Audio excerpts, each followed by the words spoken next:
This is your ultimate stop for everything sports. The Golden State Media Concepts Sports Podcast. Should I say more? From the NFL, MLB, the NBA to MMA, it's all in here. The Golden State Media Concepts Sports Podcast. Listen now.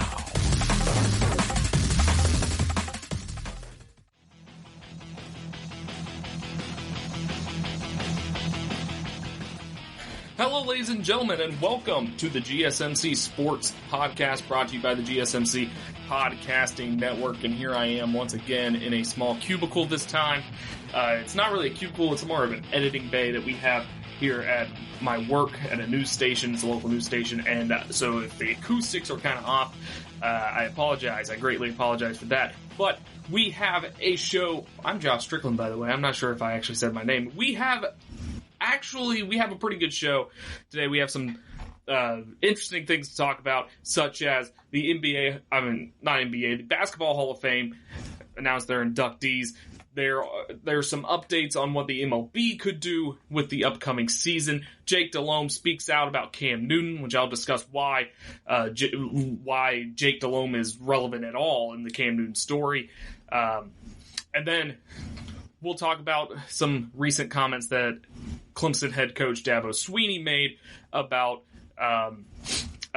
playing football in the fall, which apparently a lot of people took a very bad way. We'll discuss that, and then of course we'll continue with our countdown of the Athletics Top 100 movies. That'll be in the last topic there. So let's get into it. What are we talking about in the first topic? Well, as you know, the coronavirus I start every topic with this. I'm sorry. I mentioned that on Thursday's show. But as the coronavirus has taken out sports, one thing has kept going, and that is professional wrestling. Now, whether or not you believe that is a sport or not, that is not what we're discussing right now. But sports entertainment, as the WWE would like to call it, wrestling has still continued. They've been wrestling at their performance center in Tampa, Florida, which the performance center is just kind of where they train their new wrestlers and where they host where they used to have NXT, or they still have NXT, which is their developmental program. So basically, it's the minor leagues for the WWE.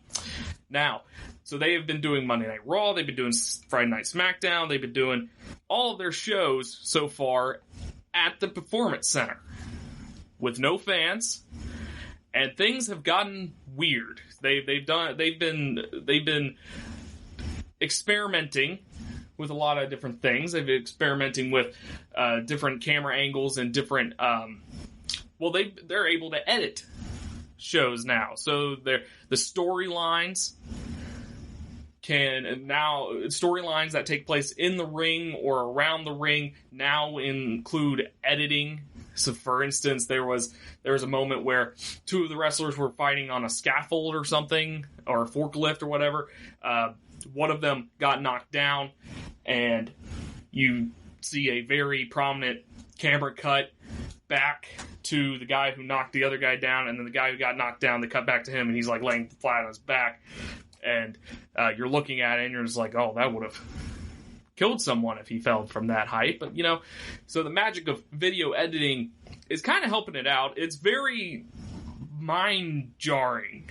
It's very jarring to watch it, especially I grew up as a wrestling fan. I grew up as a WWE fan, so I'm kind of used to weird things because the WWE is in no way, shape, or form normal. Just no way normal. But it's very interesting to see how they're being kind of creative about everything. So I bring all that up because this weekend is Wrestlemania. WrestleMania, as you probably know, is one of the largest events, not just in wrestling, but in sports in general. If you don't, WrestleMania is the largest event. It's close. I wouldn't say it's up there with the Super Bowl. Of course, the Super Bowl is on a completely different stratosphere, but it is the largest event in wrestling, and it is one of the larger events in sports, just in general. I would argue it's bigger. It gets more viewers than the World Series It's probably getting more viewers than the Stanley Cup playoff finals. So it is a legitimately large event. Now, originally they were going to have it in Tampa Bay, in the Tampa Bay Buccaneers Stadium with the pirate ship, and they have a pirate theme going on with their logo, if you look up the logo for this year. So they have all that going on. But because of the coronavirus, we can't have that. That's not a thing that's going to happen. So they moved it into the Performance Center. As I mentioned before, they moved everything into the Performance Center. They moved it there, and now they're just kind of they cut WrestleMania into 2 separate nights. It's too big for 2 nights, according to the WWE, which of course they're going to try to market it and make it sound better than what we all already know. What happened is you can't have a huge stadium, and most of your wrestlers are afraid of traveling and stuff like that, so you kind of have to cut it into 2 nights. Night 1 happened last night, Saturday night. I watched night 1, and I don't regularly watch WWE now. I did as a kid. I did in high school. There was a point in high school where I was fully back involved in it, like I was sold on it again. But now I've fallen out of it on reasons that I might discuss Monday because I might do a full WrestleMania recap on Monday because night 2 is tonight. So I kind of fell out of it again. So I don't really watch it except for WrestleMania. And that's why WrestleMania is one of those big events. Is just, even if you've ever watched wrestling before, you kind of are interested in WrestleMania no matter how long it's been since you've actually watched a wrestling event or a WWE event. So it is very bizarre because WrestleMania is really a spectacle. I think last year when they wrestle in these large football stadiums, it's usually 100,000 people from all over the world, which is another reason why you couldn't have it like that. A lot of people were saying that this would get canceled because it's literally their biggest event. Why not just postpone it and just have it at a different time, or replace it with SummerSlam? Just have like WrestleMania and SummerSlam like put together if we are able to have mass gatherings by then. But they decided to go with it anyways, and it was weird. I mean, you got these guys wrestling in front of nobody, which, I mean, most of them started their careers doing that, so they're probably like nostalgic about it. I don't know, but most of all the matches are in front of nobody, and then you had the weird Undertaker versus AJ Styles match, I guess. I'm using that with quotations, hard quotations. I'm not really sure if you count it as a match per se, but it was called a Boneyard match or something like that, and it started out with this cinematic opening with a hearse driving into a cemetery. These druids come out. They take a casket out, and AJ Styles comes out of the casket and he's laughing. And then all of a sudden you have Undertaker. If you watched WWE in the early 2000s, you know of American Badass Undertaker, who rode on the motorcycle all the time. Well, that's the Undertaker that came, and they did this whole cinematic match, which has been done before. It's been done in TNA and with Matt Hardy and stuff like that. They've done that before. I just never thought WWE would go this all out. And it was entertaining. I wouldn't say it's good. It would have been better than a regular Undertaker match, especially now that, I mean, he just needs to retire. But it's at least better than a regular Undertaker match would have been. But it was bizarre to just watch that happen. If you don't know what I'm talking about, you could probably look it up. You could probably at least see clips of it. It was a completely cinematic, movie-like. It was like 25 minutes long, movie-like, different stuff going on, effects going on, which is another. And The Undertaker is known for his magic, his mystique. And this format really hones to that, because in this format you can have The Undertaker in one spot, and then he can teleport to another spot because you can just edit it that way. You can do camera cuts like that. So it really added to the Undertaker's mystique. I think it really worked out in Undertaker's favor, mostly because it wasn't a real wrestling match. So we didn't have to watch. It was more of a brawl than anything. So we didn't have to watch Undertaker try to do a wrestling match at 60 years old or whatever, however old he is. But it was. So overall, the event, night 2, is tonight, like I said. They have like 7 more matches or whatever, which I don't know how they're going to fit all that in one night, but, to each his own. But they have night 2 tonight. I will be watching it. It will still be bizarre to me. It is so strange to watch wrestling without a crowd, because wrestling needs a crowd. But enough of that. When we come back, we'll talk about the Basketball Hall of Fame inductees, some obvious ones and others that nobody's really talking about. I'll shed some light on that when we come back.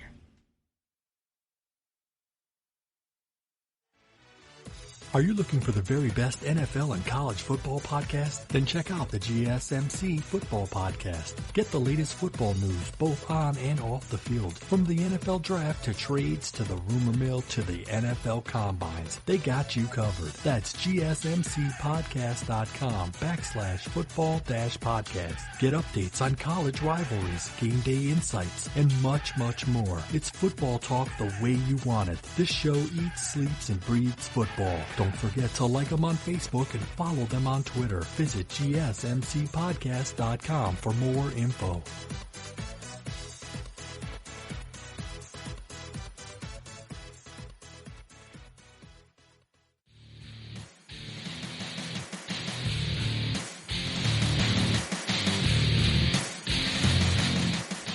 So, Friday it got leaked, Saturday it got announced.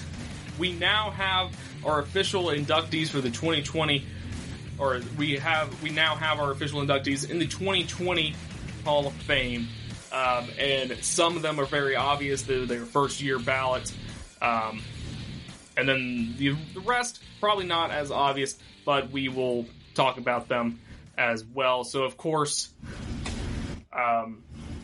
the way that the New York Times puts it is 4 players who define basketball this century make up one of the most anticipated player classes ever. So, of course, you have Tim Duncan, who's currently the coach for the San Antonio Spurs. Played for the Spurs for his entire career. He's, won 2 or 3. I actually don't know how many titles he won. 2 or 3 titles with the Spurs at least. And then you have Kevin Garnett, who played for the Timberwolves, then played for the Celtics, won that championship with the Celtics. He was a big reason. That was the original Big 3, as people put it, when he went to the Celtics with Paul Pierce. And then, of course, you have the late, great Kobe Bryant. The tragedy, some people posthumously getting inducted, of course. The tragedy shook the entire sports world. And it's kind of crazy to say now that that's not even, it's crazy to say this, but that honestly is not the biggest sports story of the year, and we're in April.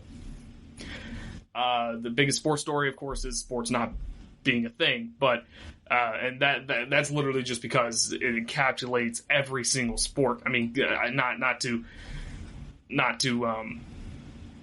belittle the death of Kobe Bryant, but I'm just saying it's just crazy how this year has been going so far. So of course, Bryant died in a helicopter crash. He was chosen for the induction with Tim Duncan and Kevin Garnett.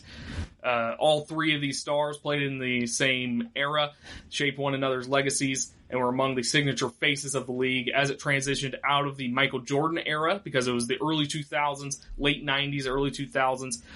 They will be joined as well with a couple of other people. Tamika Catchings, Patrick Baumann, Kim Mulkey, Barbara Stevens, Eddie Sutton, and Rudy Tomjanovich. So they will be joined by Tamika Catchings, who was named Rookie of the Year in 2002 with the Indiana Fever and never looked back, becoming one of the best players in WNBA history over 15 seasons. She transformed the WNBA as well. She was a integral part of the WNBA getting a little bit more popular. Kobe Bryant, of course, biggest international basketball star in the world because he was business savvy and he was a winner, mimicked Jordan's game more than anybody else did, and he was pretty much Jordan's heir apparent for much of his career. Garnett paved the ways for Bryant's entry into the league in '96. The year before Bryant's rookie season, Garnett became the first NBA player drafted out of high school in 2 decades. And then, of course, Kobe Bryant drafted right out of high school right after that. Garnett, he was lanky, ferocious 19-year-old, made an immediate impact, and would go on to become one of the most gifted big men in NBA history. Then Tim Duncan, of course, never flashy as Kobe or Garnett. He embodied the Spurs organizational ethos of stability with his stoic demeanor and consistency year in and year out. So basically, the best way I can describe it to anybody who doesn't really pay attention to basketball, Tim Duncan is basically Tom Brady. He embodies the organization's values and everything they stand for over there in San Antonio. So during an era where big men who lived in the paint still reigned supreme, Duncan and Garnett were relentless compared to each other, in particular because they were both exceptional defensive players competing in the Western Conference. Duncan won 2 MVPs, while Garnett and Bryant each won one.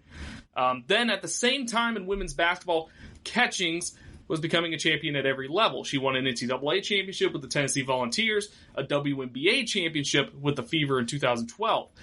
And most impressively, Catchings also won 4 Olympic gold medals with the U.S. women's basketball team. She's among career leaders in several categories for the WNBA, including points, she's 3rd, assists, she's 8th, rebounds, she's 3rd, steals, she's number 1 in steals right now. She is known as one of the best defensive players in league history and is a 5-time Defensive Player of the Year.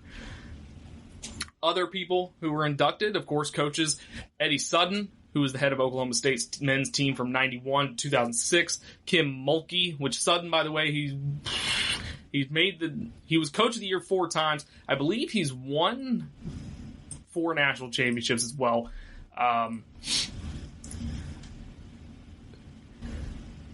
He made the Final Four 3 times, so that takes that out. But he's won 4 Coach of the Year awards. He's a big time coach there.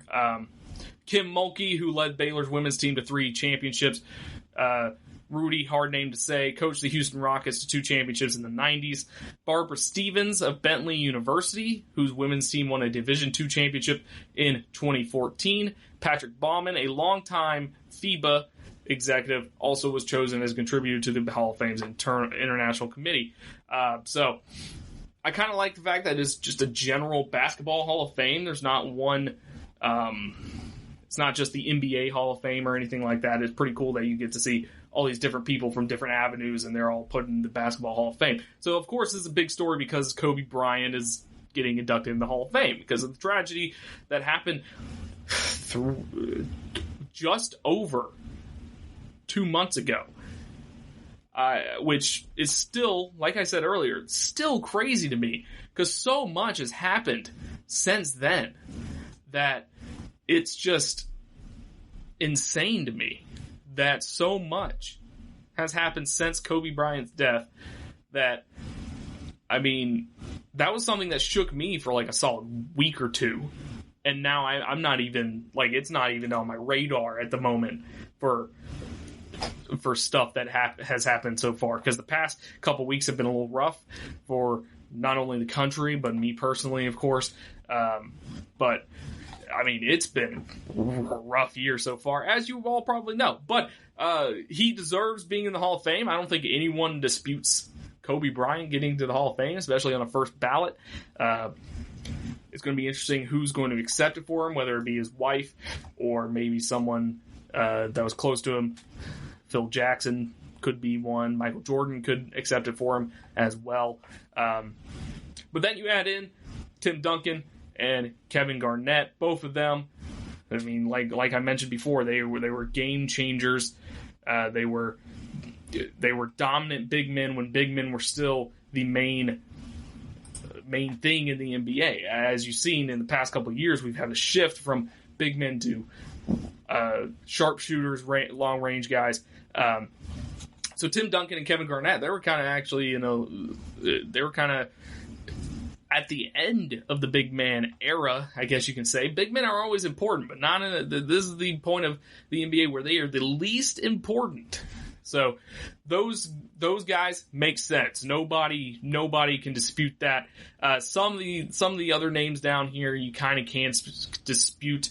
Tamika Catchings, she's of course a big time player in the WNBA, and also for the Tennessee Volunteers when she played there. So she's deserving of it. Some of the names, like I said, Eddie Sutton, he's had some demons in his past, but at the end of the day, he's been to 3 Final Fours, and he won Coach of the Year 4 times, something like that. So his past has definitely been brought up in stuff that I've seen so far about him, because I didn't really know who he was, to be honest. But you do see some people complain about that, mostly in like comment sections and stuff like that. But this is going to be a very emotional Hall of Fame ceremony, probably. I mean, I would actually hate to be Tim Duncan or Kevin Garnett, because like there's a huge cloud over the day, over one of the most important days of your career, something you've been dreaming of, and there's just going to be a huge cloud over it. Of course, there's nothing they can do about it, but it's going to be a very emotional ceremony, and it's kind of must-watch television, especially if we don't have sports by the time we get to it. It's going to be must-watch television. But there you have it. That is the Basketball Hall of Fame inductees for 2020. When we come back, we'll talk about the MLB season, what they plan on doing for the upcoming season, what are we still going to have a season, stuff like that when we return.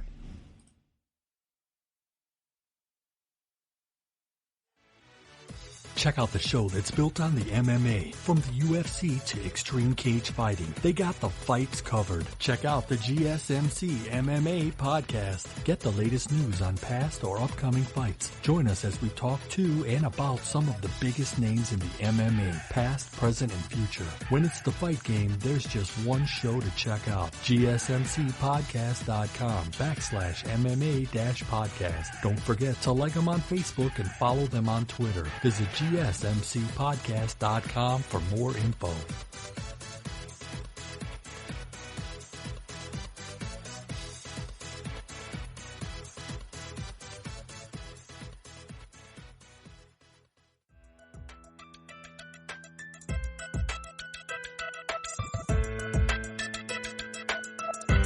So, the MLB has the same issue as everybody else. They were supposed to open just over a week ago, about 10 days ago now. They were supposed to have opening day. Someone mentioned Friday was supposed to be the Atlanta Braves home opener, which made me sad. But they have the same issue that the NBA, the NHL, the NFL might have this issue as well. What do we do? What do we do when we have to eventually start back these seasons? Because we need to make these TV money. People need sports to kind of get rid of the. I feel like, I understand getting rid of sports was the smart move, because you can't have these large gatherings of people. You don't want the players endangering themselves and stuff like that. And we don't want that, of course. But I feel like a lot of this would not seem as bad as it is if sports was still around. I think a main reason a lot of people woke up to this is because the NBA completely shut down their season. Rudy Gobert. A lot of people are making fun of him because of the stuff he did and him getting infected and stuff like that. A lot of people are very aggressive towards him as well. But he is kind of a savior, because he kind of brought attention to how serious this is. So the NBA shut down after he tested positive. The NBA completely shut down their season, suspended their season, and then people started to actually kind of open their eyes and realize this is a serious thing. Like, we need to take this seriously and try to curb it, flatten the curve, whatever you want to call it. But at the end of the day, we need to figure out logistics, because how is baseball going to work? How is basketball going to work when that eventually comes back? How is football going to work if we have football? Which we'll discuss that later on the show when we talk about Dabo Swinney and his comments. But so the main issue right now, NBA and NHL, they are currently in their seasons. The Major League Baseball, they kind of have advantage because they haven't started the season yet. So they can do pretty much whatever they want once they do eventually come back. They can either shorten the season, they can either shorten the season, they could just change the season schedule. But the big logistical thing about changing the season schedule, of course, is how does that affect next season? Like, for instance, if you start playing in October, which first off, good luck playing baseball in October for most of those northern cities, like New York and Boston and stuff like that, because it already gets really cold by the time playoffs roll around, and moving the regular season like that. But anyways, Premier League in soccer is discussing quarantining its teams in one part of England and completing its season with televised games from empty stadiums. The NBA reportedly is exploring a similar concept, which it would stage its entire postseason in Las Vegas. MLB is prioritizing public health as it examines all possibilities. The season, at least initially, could be played in Florida or more likely Arizona, where spring training parks are more concentrated.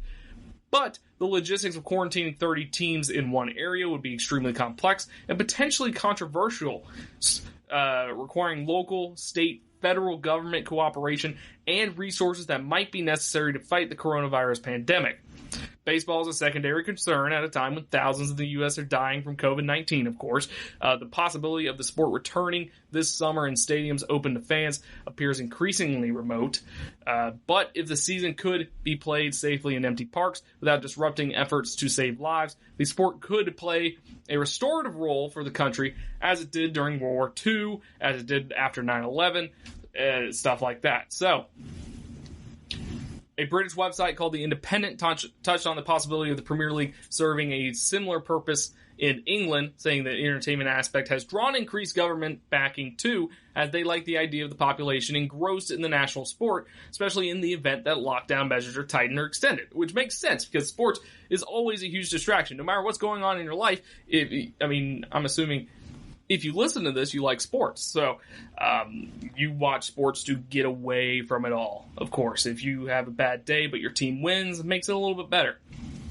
So people are looking for a distraction, especially now of all times.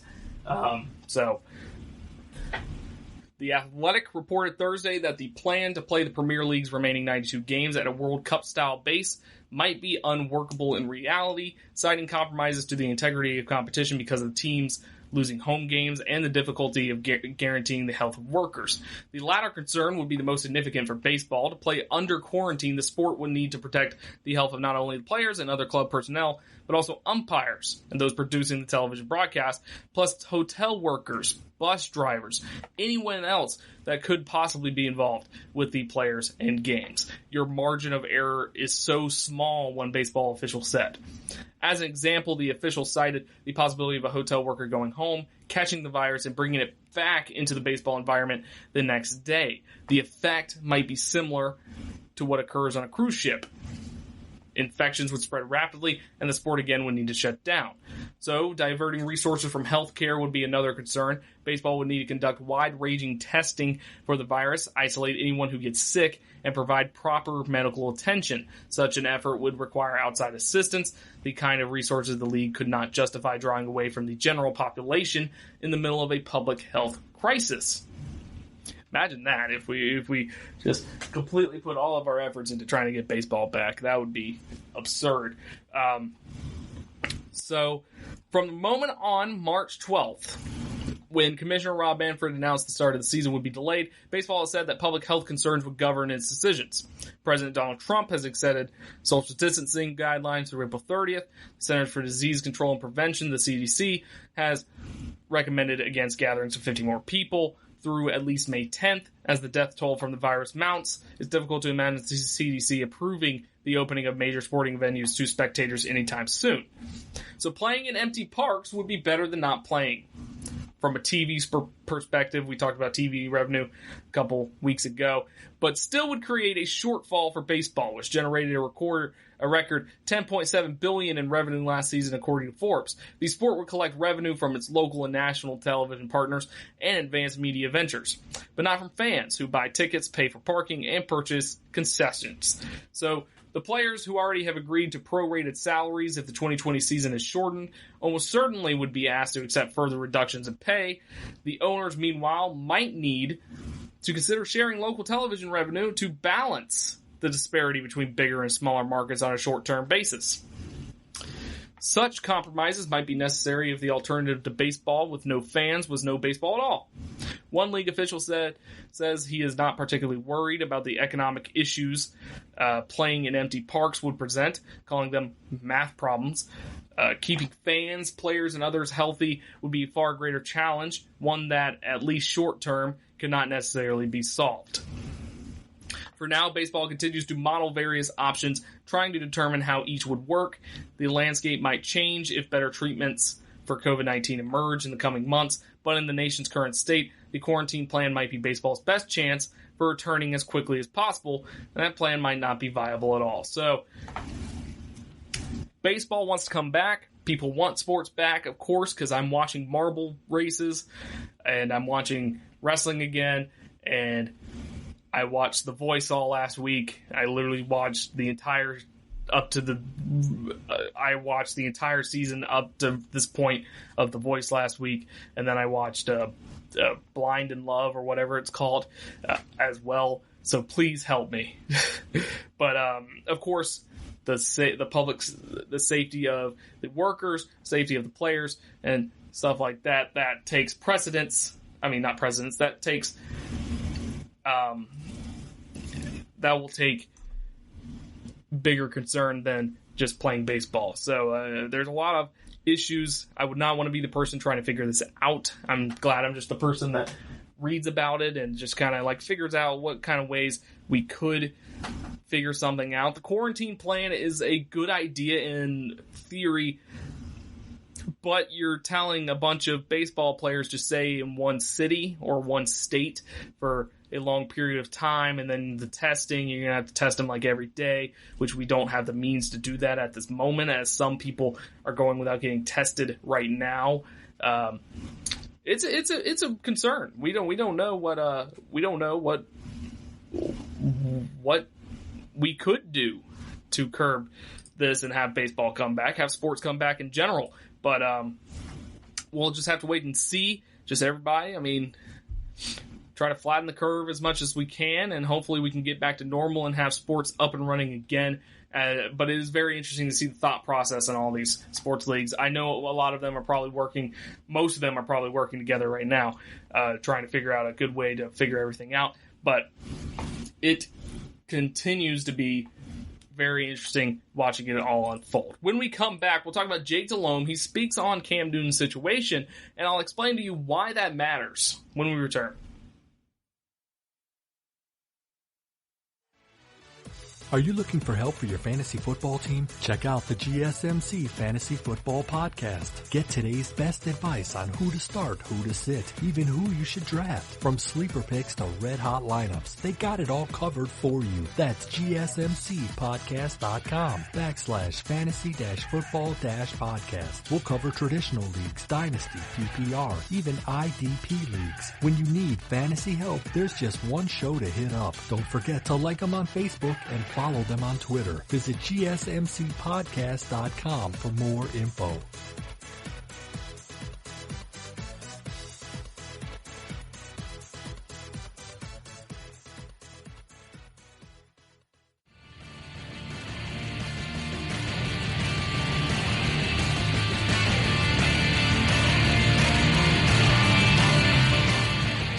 So one of the biggest stories of free agency and biggest stories of the past year or so since he last got injured is the Cam Newton situation. Cam Newton, of course, former quarterback of the Carolina Panthers. He's 2015 MVP. He was considered one of the best quarterbacks in the league, and then he got a shoulder injury, and then he came back and got a foot injury, and then Carolina Panthers decided to cut him instead of trying to trade him, or the trade value of him completely tanked. The controversy between him and how the Panthers treated him was completely one of the biggest stories in NFL free agency. So besides the DeAndre Hopkins trade, of course, which I have to mention, Bill O'Brien's an idiot every episode pretty much now. But I found an interesting article on the Charlotte Observer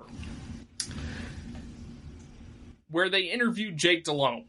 Jake Delhomme, another former quarterback for the Carolina Panthers. He was a quarterback from like 2003 to 2010. And the title of the article pretty much framed it as Jake Delhomme went through the same thing Cam Newton went through, so he's the best person to talk about this and see why everything fell out. Where did everything go south in the Cam Newton situation?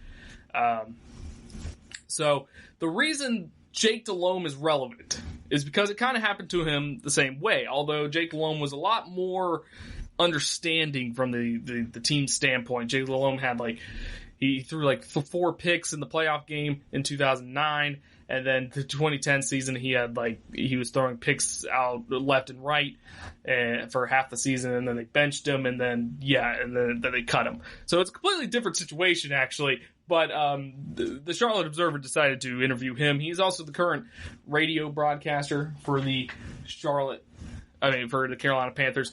So I guess he's a good person to ask. So first question they asked, where did it go south for Cam Newton with the Panthers? And he answered, I think it all started in Pittsburgh in 2018 after we started 6-2, where Cam Newton took a huge hit to his throwing shoulder in that game from TJ Watt. You saw everything take a turn for the worse after that, and obviously the shoulder. There I go with the word obviously again. That's part of this answer. I took this out. There are a couple questions before this, so whatever.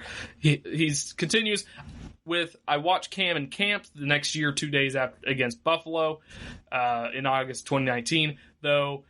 And I thought his arm was just fine. In the first 2 games, he struggled somewhat, but a lot of that was due to transferring of the weight to his injured left foot while throwing. But there was no doubt walking out of the stadium this past season after the Week 2 loss against Tampa, you just knew there was something wrong with Cam.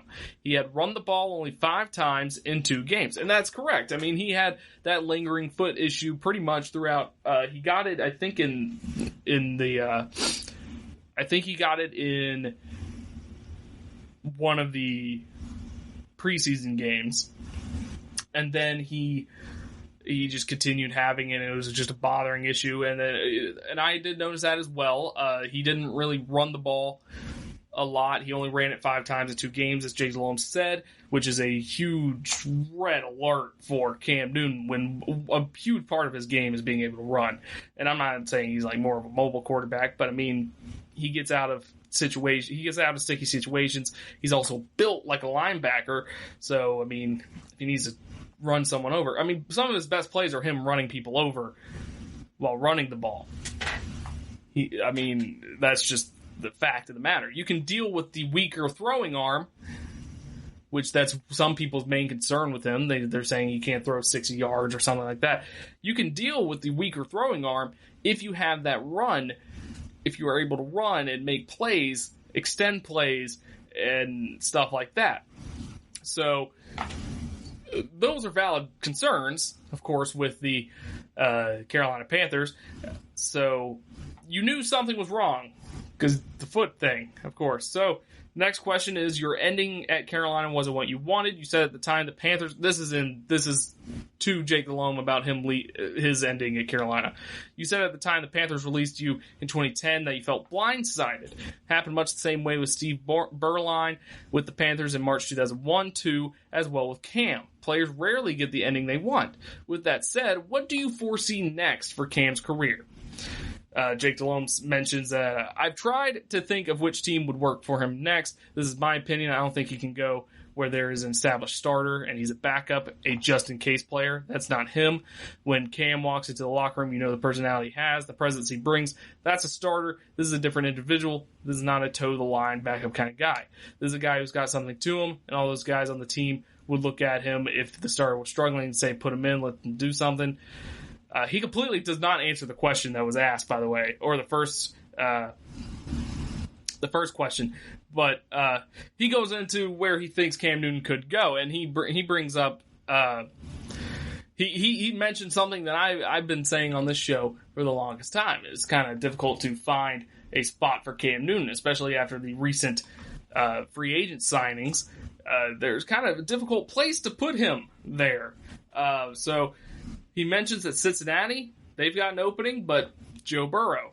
Miami, they seem kind of tied to Ryan Fitzpatrick. Also, they could draft Tua Tagovailoa, or they could trade up to get Joe Burrow, which is a story that might happen. New England sometimes, but they brought back Brian Hoyer. They have Jarrett Stidham as well.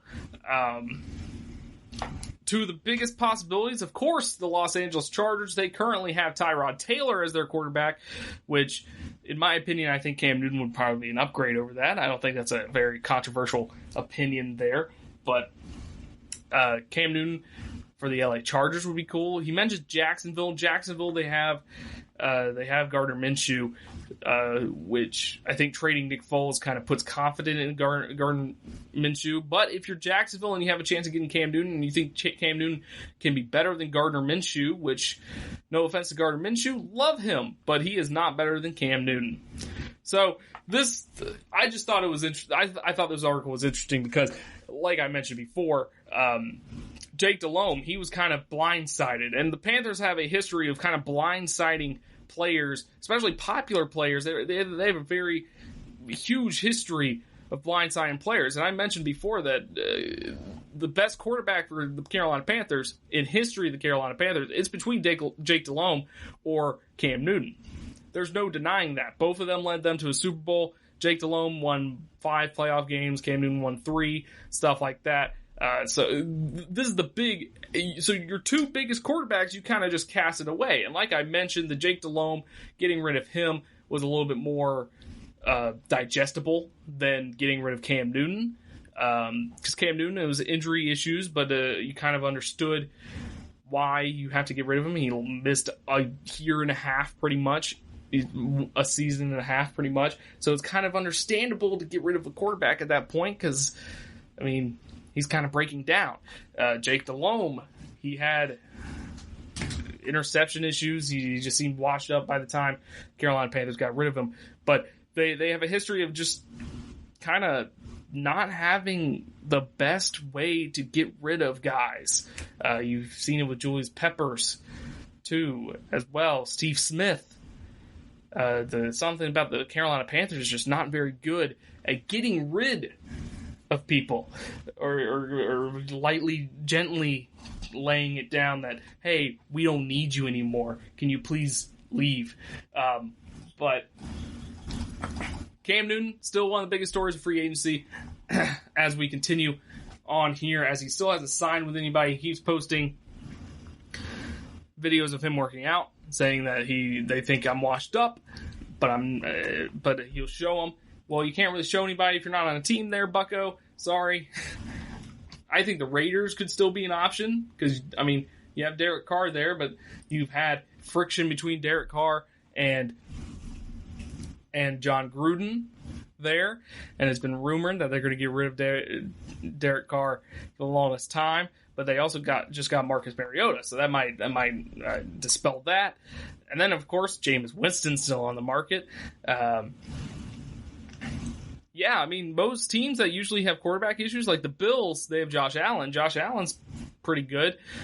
Broncos, they have Drew Lock. They seem pretty locked on Drew Lock, no pun intended. The Jets, they have Sam Darnold. They seem to be continuing with the Sam Darnold. The Giants, I mean, they seem okay with their current quarterback. it's really going to be interesting where Cam goes. He's probably going to have to take a backup role, and he's probably not going to enjoy that. But that's the only way I could see him getting on an NFL roster coming up in this season, unless the Chargers finally make a move or the Jaguars make a surprising move. When we return, we'll talk about Dabo Swinney. He made some interesting comments about whether or not football will come back in the fall, and I'll discuss that in depth when I come back. Are you looking to get your college football fix? Looking to get the latest news on your favorite school's team? The GSMC College Football Podcast is your ticket to all things college football. Join us as we talk college football from the national championship, the college rivalries, the bowl game, to the Heisman Trophy. To which conference is the best? We've got you covered for the Big Ten, SEC, Big 12, the Pac-12, ACC, and everything in between. Download the GSMC College Football Podcast on iTunes, Stitcher, SoundCloud, Google Play, or anywhere you find podcasts. Just type GSMC in the search bar.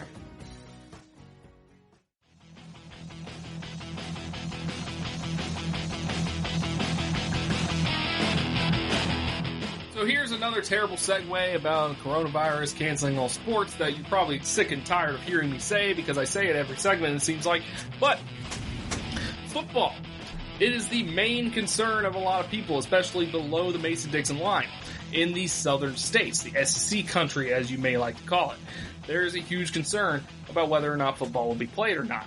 Now, one of the biggest coaches in the nation, he's one of the only coaches with multiple national championships under his belt. I think the only other one is Nick Saban, actually, that are current coaches, I should add. So Dabo Swinney, he got interviewed. He had like a 65-minute video conference with press. The Saturday was supposed to be Clemson's spring game, so it makes sense that he decided to give like a quick update on everything that's going on related to Clemson football, related to him. And he was, of course, asked about the NCAA extending its dead period in recruiting through May 31st, and whether or not the NCAA, if football would happen because of COVID-19. So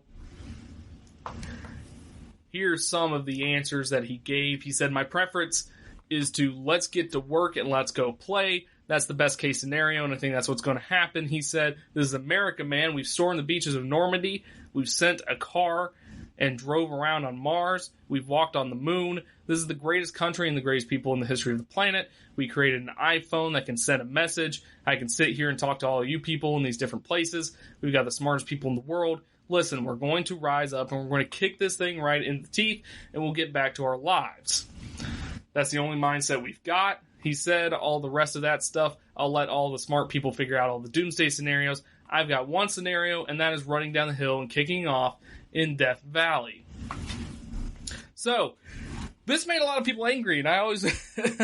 this made a lot of people angry. So, I'm not sure if it's just because of my Twitter feed, because I follow mostly Clemson people, and they're probably just retweeting all the bad stuff, and I'm just getting filtered in all the bad stuff because they're talking about the bad stuff. But I've seen that this is a national thing. I've seen on Reddit, I've seen on Twitter, people are just bashing Dabo Swinney for being optimistic.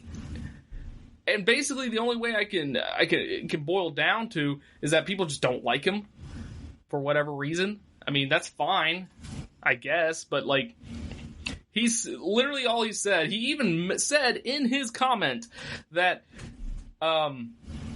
all the rest of that stuff, I'll let all the smart people figure out all the doomsday scenarios. He said that. It's not like he's saying, oh, we're going to have football, that I have officially decreed that. I've seen some people say that. It's like, oh, Dabo said it, so now we're going to have a football season. No, he's just being positive. He's saying that we're going to get through this and we're going to have a football season. That's all he said. But no, I see all this hoopla on Twitter. I see all this hoopla on Reddit. Someone made light that Dabo Swinney, he took a plane, a private jet, to Florida like a month ago for spring break. I would like to reiterate a month ago. I know I've seen people up in arms about that. It's like, oh, Dabo's being reckless. Dabo's being a terrible example to people, to his fan base that yada yada yada. Why should we care about little old Dabo if he's flying his private jet to beaches and stuff and not practicing social distancing? Well, I just want to remind you, I said a month ago. So, spring break for Clemson was a month ago. It was like early March. As you recall, all of this stuff wasn't like this in early March. It was kind of the beginning of it, but you can't really, because, for instance, if you had the NBA canceled on March 9th, which I know it was like March 12th or something like that. But if you have the NBA canceled like that Thursday, but you have a trip to a beach that weekend, are you going to cancel that plan? Are you going to cancel your vacation? When your state, none of this took off.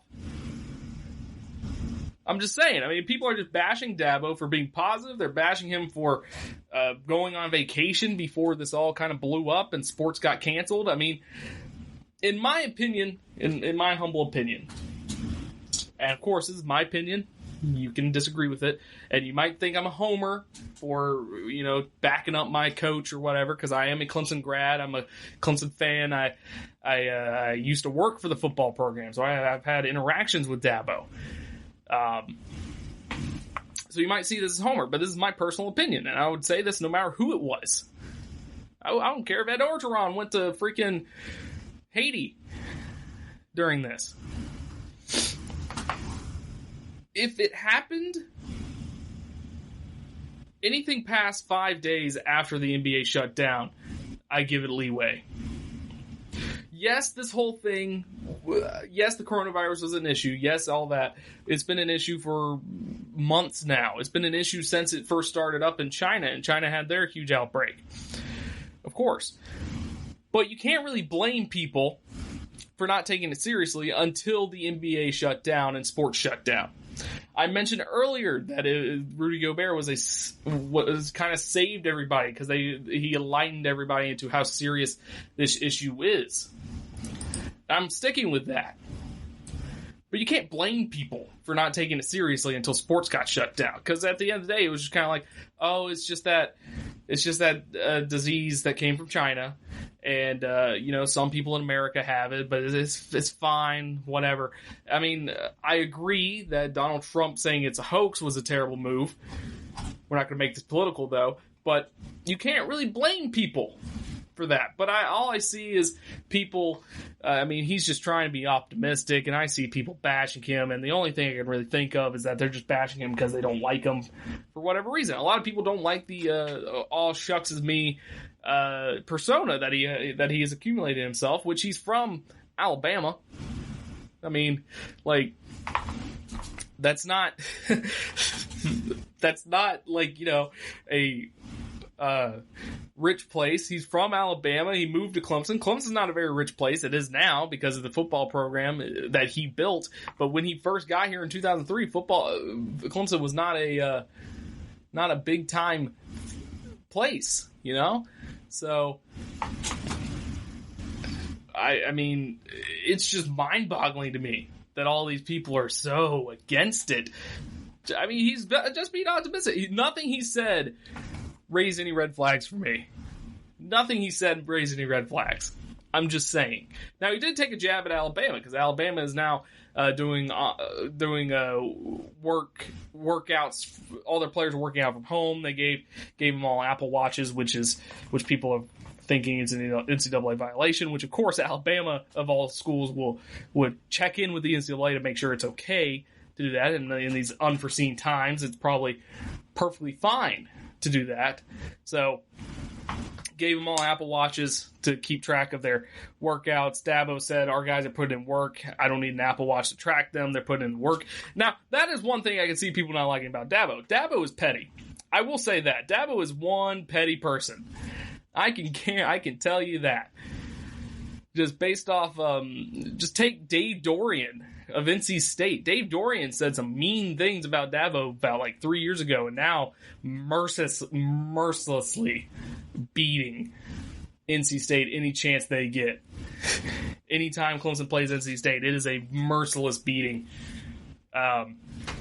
And I mean, Dabo just does things that kind of throw it in. You can tell that he does not like Will Muschamp, and he tries to destroy South Carolina anytime they play and stuff like that. I mean, he's a petty guy. I can tell you that right now. He's a petty guy. I mean, so he's going to call out other schools and do stuff like that. So I can understand if you don't like him because of that stuff. But at the end of the day, these comments, there's nothing to take out of these comments that is inherently bad. Nothing about these comments are bad. The only thing he said was, I'm going to leave it to the doctors, I'm going to leave it to the experts, and I'm going to focus on playing football when football season rolls around, whether or not we do it or not. So, I mean, that's not bad. That's not a bad thing to say. So, I don't know. I'm a homer, whatever, it doesn't matter. But I mean, this is not based off homer thing. It's just, I'm just confused why people are so down on someone trying to bring positivity and optimism into this. I mean, I'm an optimistic person, and I've had friends that literally just bring it up every day, and I'm just kind of like, look, man, I have to talk about this. Like, I work at a news station. I have to look at it. I do a sports podcast, so I have to talk about it every show because that's all the news is. There's nothing else to talk about. I'm tired of talking about it.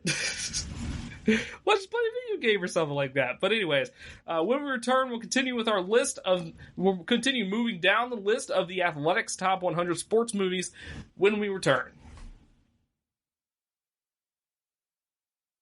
Check out the show built around the women of MMA. From the UFC, Invicta FC, Bellator, and One Championship. We got the fights covered. It's the Golden State Media Concepts Women's MMA Podcast. The latest news of upcoming fights, discussions of previous matches. Join us as we talk to and about the biggest names in women's mixed martial arts. Past, present, and future. When it's the women's fight game, you know where to listen to. The Golden State Media Concepts Women's MMA Podcast.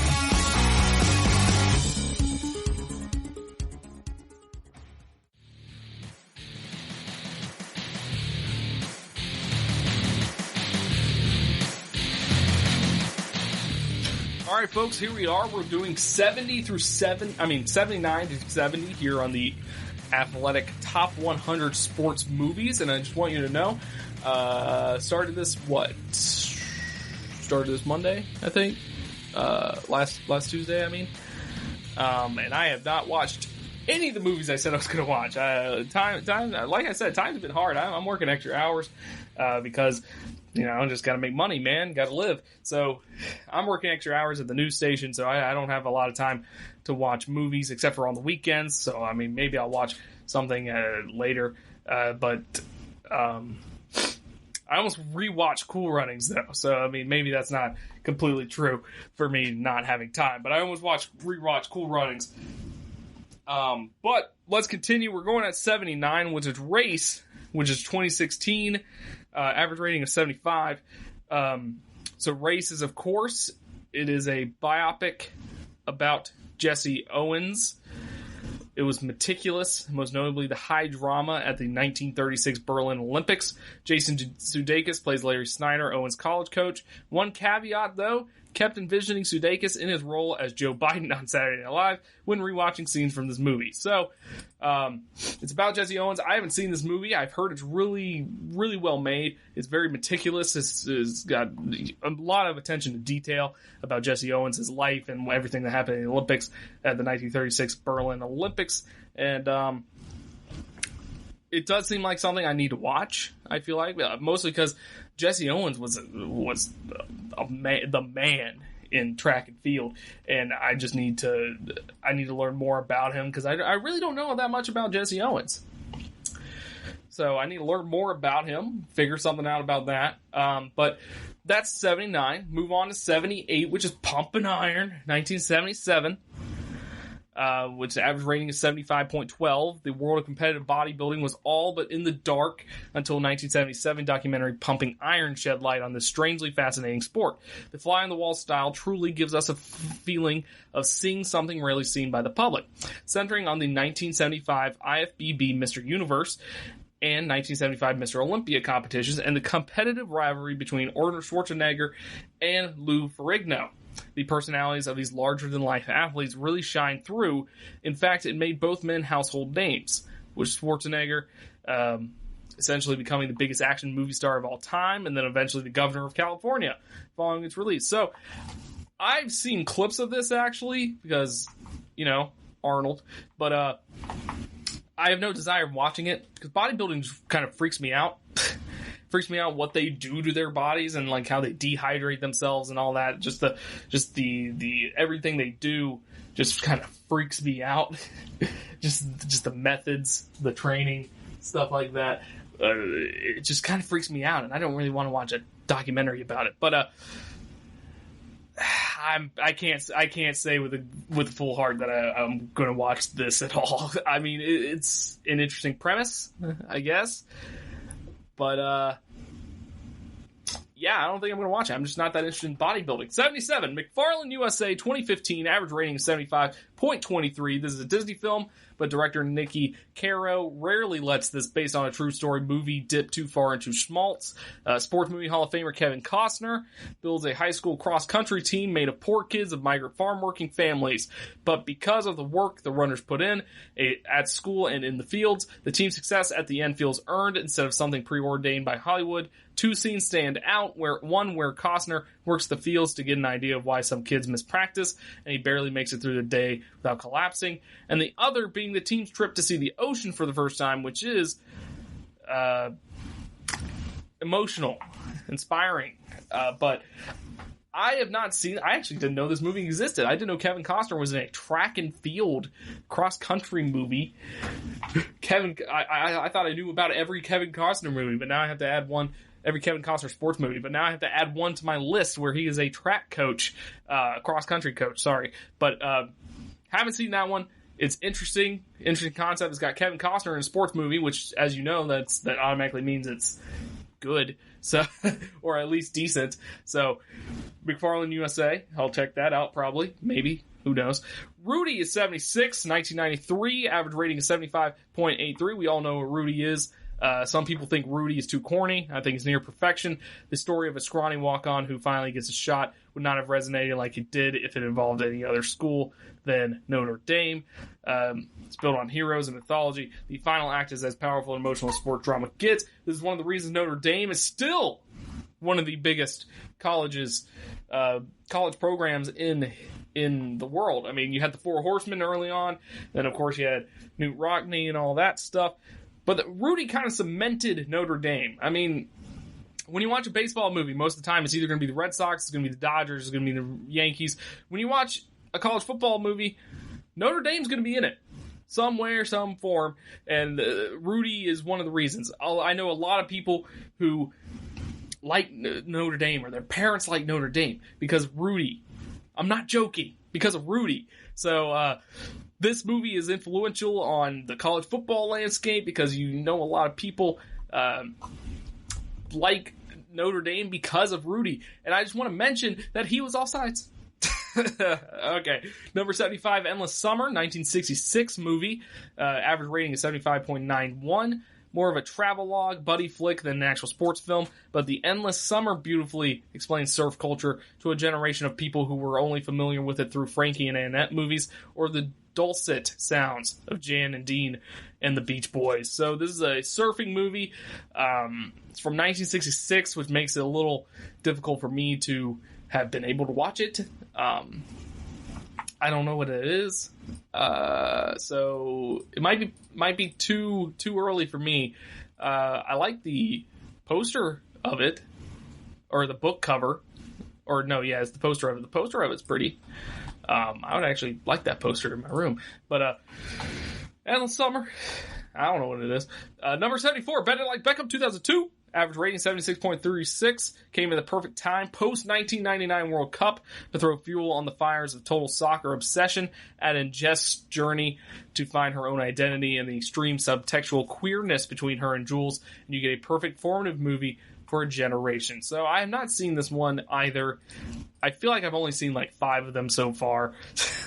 But it is a soccer movie. I've heard it's pretty good. It's a soccer movie. Next up, we have 73, Talladega Nights, The Ballad of Ricky Bobby, 2006, average rating of 76.41. It mocked NASCAR culture at its peak, but it did so with such affection that it's loved by racing fans and haters alike. Did Will Ferrell and Adam McKay make better movies? Sure, but it's a shame that this doesn't top our list, because if you ain't first, well, you're probably last. So Ricky Bobby, this is one of my favorite movies of all time. It's just a fantastic comedy, just in general. It's just funny. I mean, I haven't seen it in a couple years, but I'm pretty sure all the jokes still hold up. It's just an incredibly funny movie, just back to back to back to back. You're just getting hit with jokes all over the place. So Talladega Nights, I have watched that. I highly recommend it if you haven't watched it. I mean, yes, it deals with NASCAR and stuff like that and racing, but that's not the main. I mean, it is the main focus, but they don't go like in depth. It's an incredible movie. Incredible sports story, in my opinion. 72 Invictus, 2009, average rating 77.24.